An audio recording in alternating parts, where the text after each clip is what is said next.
This is Peter Hill giving you a video broadcast on magnetic fields, and we're just going to go right into a piece of really juicy Elizabethan scientists on Elizabethan scientists drama. If they could do a rap, I'm sure they would do rap.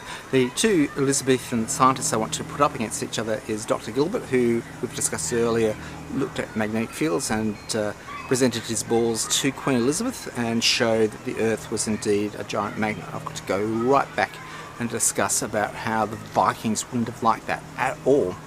But going back in, so he was very much a showmanship. I was just trying to think, he was basically Elizabethan eye candy for Queen Elizabeth I, I suppose.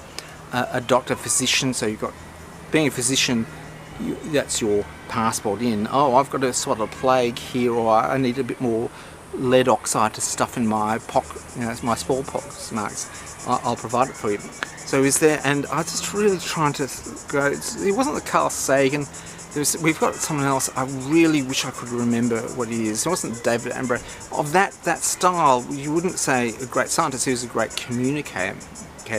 And on the opposite side, you had Francis Bacon, who was your quintessential experimentalist. And Francis Bacon hated Dr. Gilbert and just thought he was the worst thing. And in his criticism of Dr. Gilbert, he began to talk about the four idols, your biases, which you have to fight against. And essentially science, as he came, is a quality control of information. Information can be corrupted by bias, and you have quality control of experiments.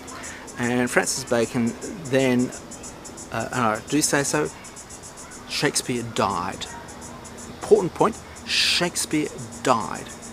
Important point because I often have people say, oh, Shakespeare wrote Francis Bacon's work, and he didn't write this piece. He could have written everything else, but he didn't write this bit because he was dead at the time.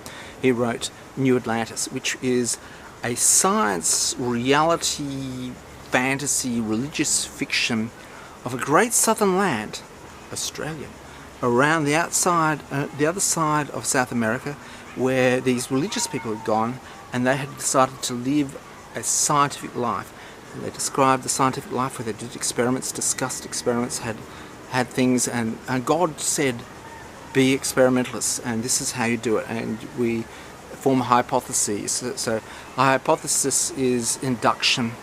There's all these inductions where I have a guess, I have a group of knowledge, I have another piece of knowledge which cannot be derived from this knowledge, but I put it there and I build a bridge and test whether that's right. If it's sufficiently right, I then expand my knowledge. So he had induction. Now this New Atlantis is really important because it went for two things. It went for the Royal Society, which then led on to all the other scientists going in, were members of the Royal Society. And so he wrote basically the charter in this fiction. And then he also wrote the charters for various English Virginia, I think, or I think, could it be Maryland? Various colonies in the New World where people go and live a scientific-based life. So a very important aspect. And this is here, magnetism here.